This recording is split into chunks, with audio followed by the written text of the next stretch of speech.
আসসালামু আলাইকুম, welcome to STP blogs. আজকে শুক্রবার, আজকে 29 নভেম্বর 2024। আজকে বাইকে তেল ভরতে যাব। তো মিরপুর DOHS থেকে রওনা দিয়েছি, যাব সুমাত্রা ফিলিং স্টেশন। এটা হচ্ছে কালশি পার হয়ে ইসিবি চত্বরেরও আগে, আরেকটু আগে।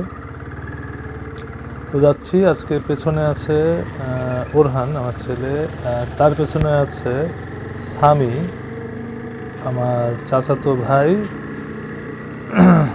তো ও যাচ্ছে আতিফ আসলামের কনসার্ট দেখতে। আজকে আতিফ আসলামের কনসার্ট আর্মি স্টেডিয়ামে। আমি বের হয়েছি বিকেল 5টায়। তো DOHS দিয়ে ওকে নামিয়ে দেব হচ্ছে সাগুপ্তায়। পরে সাগুপ্তা থেকে ও আর কি চলে যাবে কনসার্টে ওর বন্ধুদের সাথে। আর আমি আমার ছেলেকে নিয়ে তেল ভরে বাইকটা ওয়াশ করে বাসায় চলে আসবো।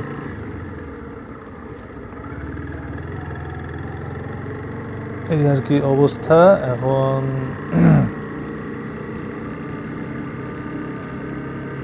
DOHS এর ভেতর দিয়ে যাচ্ছি। বামে দেখতে পেলেন, এটা হচ্ছে ভ্রাম্যমাণ লাইব্রেরি আর কি বাস।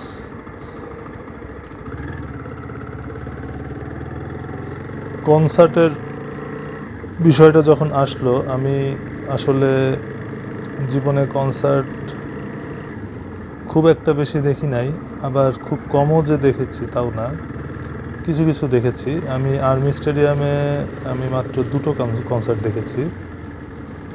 একটা হচ্ছে নচিকেতা এসেছিল, নচিকেতার সাথে LRB, জেমস ওয়ারফেজ,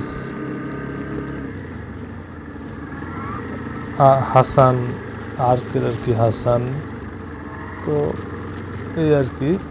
আর এমনিতে কিছু কিছু কনসার্ট দেখেছি বিভিন্ন জায়গায়। যেমন একবার পাবনার ঈশ্বরদী কলেজে একটা কনসার্টে গিয়েছিলাম, তখন অনেক ছোট ছিলাম। তারপর সেখানে এসেছিল আগুন। ওই সময় অনেক জনপ্রিয় ছিল। আরও কে কে এসেছিল খেয়াল নাই। তারপর মিলার কনসার্ট দেখেছি কলাবাগান মাঠে। তারপরে আইয়ুব বাচ্চু, জেমস তো দেখেছি, ওয়ারফেজ দেখেছি 2বার। তো এরকম কনসার্ট দেখেছি, কিন্তু খুব বেশি না, হয়তো হাতে গোনা 8-10টা হবে। তবে কনসার্ট শুনলে ভালোই লাগে, কথা শুনলে দেখতে যেতে ইচ্ছে হয়। আসলে এখন সেভাবে সময়ও পাওয়া যায় না, সময়ের অনেক সমস্যা, সময়ের স্বল্পতা। আগে যখন স্টুডেন্ট ছিলাম তখন অনেক সময় ছিল। তো এই আর কি অবস্থা। এই যে DOHS গেট ক্রস করলাম, এখন আমার চাচাতো ভাইকে নামিয়ে দেব, সামি, ওকে নামিয়ে দিচ্ছি। ও এখান থেকে চলে যাবে, আমি এখান থেকে ফ্লাইওভারে উঠে পড়ব, কালশি ফ্লাইওভার।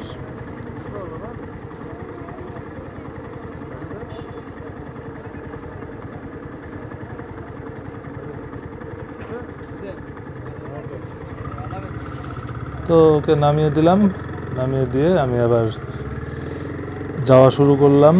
এখন হচ্ছে সন্ধ্যা, মাগরিবের আজান দিবে, ইনফ্যাক্ট দিচ্ছে। সন্ধ্যার সময় ফ্লাইওভারে উঠেছি, লাইটগুলো জ্বালিয়ে দিয়েছে। এই সময়টা ভালোই। আমার ছেলের আবার কি হয়েছে, ও আমাকে গাড়িটা থামাতে বলল। আচ্ছা, ও হচ্ছে যে পাদানিটা আসলে উঠানো ছিল, ও পায়ে পাচ্ছিল না, পরে ওইটা নামিয়ে দিলাম। এখন বসলো ঠিক মতো, ও খেপে গেছে পা আমি কেন পাচ্ছি না। যাই হোক, তো আবার শুরু করলাম চালানো। যেটা বলছিলাম যে ফ্লাইওভারটা আসলে সন্ধ্যায় লাইট চালিয়েছে, এখনও আসলে দিনের আলো অল্প অল্প, এই সময়টা আসলে খুব ভালো লাগে। আর একটা জিনিস খেয়াল করতে পারতেছেন যে ডান পাশে দেখেন যে বিভিন্ন একই সাইজের অনেকগুলো বিল্ডিং। এটা একটা আবাসিক এলাকা, সরকারি মনে হয়। এখানে মোটামুটি কমপ্লিট হয়ে গেছে। এই জায়গায় সব লোকজন যদি ভরে যায় তাহলে এই এলাকাটা প্রচুর, এমনিতেও এখন অনেক জমজমাট হয়ে গেছে, আরও জমজমাট হয়ে যাবে। আর একটা সময় ছিল এই রাস্তাগুলোই ছিল না, এইখানে কোনো রাস্তাই ছিল না, এবং এই দিক দিয়ে মানুষজনও খুবই কম ছিল, মানুষজন তো থাকতোই না। পরে মিরপুর ডিওএইচএসটা হওয়ার পরে এখানে অনেক মানুষজন থাকা শুরু করতে লাগলো, আস্তে আস্তে আস্তে আস্তে ঘনবসতিপূর্ণ হতে শুরু করলো। এই সময় আগে আমি আসতাম একটা সময়, যখন 2004-05 সাল আমার মনে আছে, তখন আমি ঢাকা কলেজে অনার্সে ভর্তি হই ইন্টারমিডিয়েট পাস করে। তো ওই সময়টা এই এলাকায় আসতাম ফুটবল খেলতে। এইদিকে সব এলাকাটা বালুতে ভরা ছিল, বালুর মাঠগুলো ছিল। এই এলাকায় আসতাম আমরা দল বেঁধে ফুটবল খেলতে। তখন রাস্তা এগুলো কিছুই ছিল না। ফ্লাইওভার তো হলো সেদিন, বাট রাস্তাই ছিল না এখানকার কোনো। অনেক দিন আগের কথা, 2004 সাল তো অনেক আগে, আজ থেকে প্রায় 20 বছর আগে। আস্তে আস্তে নগরায়ন হচ্ছে, ঢাকা শহর অনেক বড় হচ্ছে। ঢাকা শহরের অনেক এলাকাই আগে একদম শুনশান নীরবতা ছিল, সেসব এলাকা এখন আস্তে আস্তে ভরে গেছে, ভরে যাচ্ছে। নেমে পড়লাম কালশী রোডে। এই রোডটা বড় করেছে বেশ কিছুদিন হলো, খুব একটা বেশি দিন হয় নাই। রোডটা অনেক ভালো, অনেক প্রশস্ত একটা রোড করেছে। অনেক চাপা রোড ছিল আগে, একটা হয়তো দুই লেনের একটা রোড ছিল, সেটা এখন মোটামুটি 8 লেনের মনে হয়, মেবি 8 লেন বা 4 লেন, 8 লেনই হবে।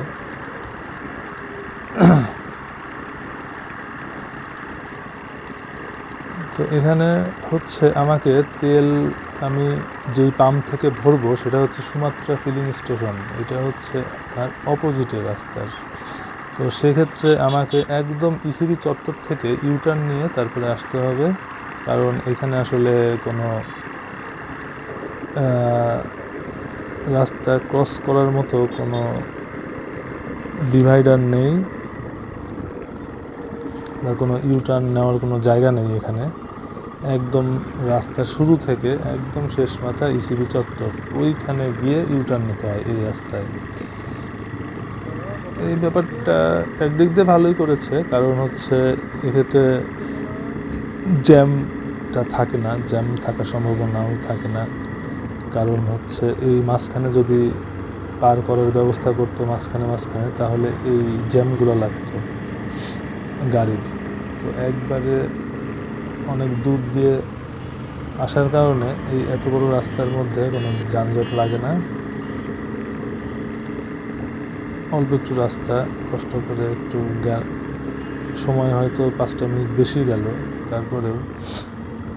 তো এই যে ইসিবি চত্বর চলে এসেছি। এই ইসিবি চত্বর বাম পাশে যে জায়গাগুলো দেখছেন, এগুলো আসলে ফুড কোর্ট এবং সুন্দর সুন্দর রেস্টুরেন্ট, দোকান অনেক জাঁকজমকপূর্ণ হয়ে গিয়েছে। একসময় এই জায়গাগুলো একদম ফাঁকা ছিল। তো একটা ফুড কোর্ট আছে এখানে বাম পাশে, খুব ভালোই, অনেক বড়, এবং বাচ্চাদের খেলার জায়গা, শিশু পার্ক সব কিছুই আছে। অনেক সুন্দর একটা ফুড কোর্ট। ওখানে মাঝে মধ্যে আমার এক ফ্রেন্ড থাকে এখানে একটু সামনে, তো ওর সাথে দেখা করতে আসলে এই ফুড কোর্টে আর কি খাওয়া দাওয়া করি বা সময় কাটাই। তো আমি এই যে ইউটার্নটা নিয়ে নিলাম ইসিবি চত্বর থেকে, আমি আর ওই ফ্লাইওভারে উঠলাম না, ইউটার্ন নিয়ে এখন আমি আবার মিরপুরের দিকেই যাচ্ছি, সেম রোড। কারণ এই পাশে তেল ভরবো গাড়িতে। মূলত বের হয়েছি আজকে বাইকে তেল ভরার উদ্দেশ্যেই। বাইকে তেলে রিজার্ভে চলছিলাম, কালকেই রিজার্ভে এসেছে। তো রিজার্ভে আসলেই আমি তেলটাকে ভরে ফেলি, কারণ রাস্তাঘাটে বাইক ঠেলা এটা আসলে খুব বিরক্তিকর এবং খুব কষ্টদায়ক একটা জিনিস। এই জন্য বাইককে আমি সময় মতো তেল দেই এবং নিয়মিত সার্ভিস করাই। সার্ভিসিং এটা একটা বড় জিনিস। এটা না করালে আপনার গাড়ির যে কোনো সময় সমস্যা করতেই পারে। এই জন্য আমি 2000 কিলো পর একটা সার্ভিস করাই, যেন কোনো সমস্যায় না পড়তে হয় আমার।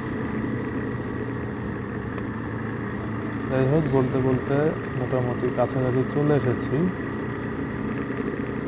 এখন আমি তেল নিতে ঢুকবো।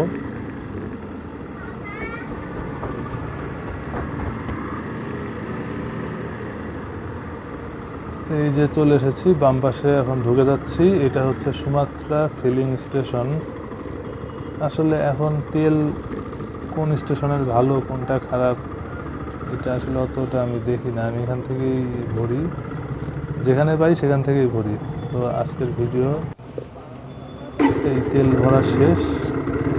তেল ভরে এখন বাইকটা ওয়াশ করালাম, ওয়াশ করিয়ে এখন আমার ছেলে দেখেন পেছন থেকে আমাকে ধরে রেখেছে, ছেলেকে নিয়ে এখন বাসায় যাচ্ছি। DOHS ঢুকেছি।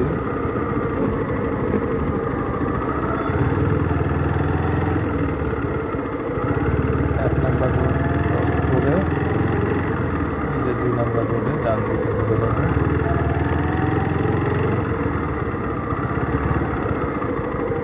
তো তেলটা ভরে ভালো লাগছে, কারণ একটা টেনশনে ছিল, কালকে অফিস থেকে আবার তেল ভরতে যাওয়া একটা ঝামেলা। তো আজকে শুক্রবার ছিল, বাসায় ছিলাম, সময়ও ছিল, তেলটাও ভরে ফেললাম এই সুযোগে। গ্যারেজে ঢুকবো, ছেলে নামে নাই বাইক থেকে, সে বাইক নিয়েই গ্যারেজে ঢুকবে আমার সাথে। তো ছেলেকে নিয়েই ঢুকে গেলাম গ্যারেজে। তো আজকের ভিডিও এখানেই শেষ করব। যদি ভিডিও ভালো লাগে তাহলে সাবস্ক্রাইব করবেন, আর ভিডিওটি দেখার জন্য ধন্যবাদ। আল্লাহ হাফেজ।